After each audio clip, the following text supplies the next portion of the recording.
par rapport à d'autres tribunaux. En tout cas, la cour d'assises ne fonctionne pas de la même manière à cause du jury, mais aussi la procédure est différente. Vous pouvez expliquer?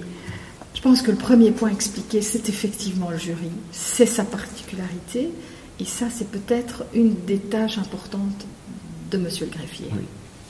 Alors, il faut savoir que le jury est tiré au sort, donc les jurés sont tirés au sort, et donc je vais expliquer le processus. Donc, il faut savoir que tous les 4 ans, le bourgmestre et 2 échevins de chaque commune tirent au sort un nombre important de jurés.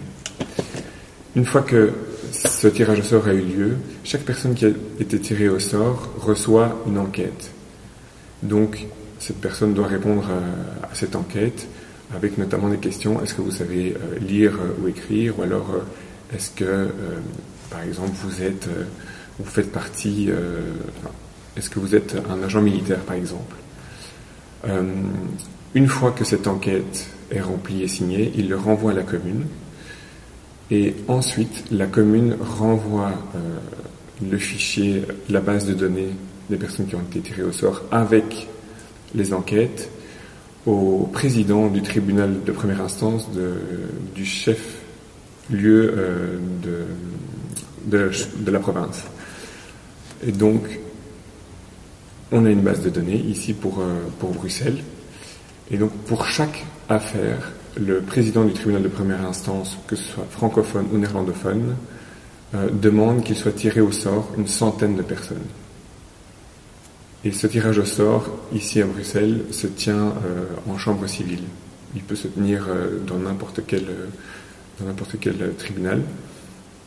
Et donc, une fois que ces 100 personnes ont été tirées au sort, elles sont convoquées à une date précise pour effectuer un nouveau tirage au sort. Et donc, de ces 100 personnes-là, 12 personnes feront partie du jury, plus des jurés suppléants qui sont également tirés au sort au cas où un des 12 jurés est défaillant, est malade ou que sais-je. Comme ça, les jurés suppléants peuvent remplacer le jury effectif malade.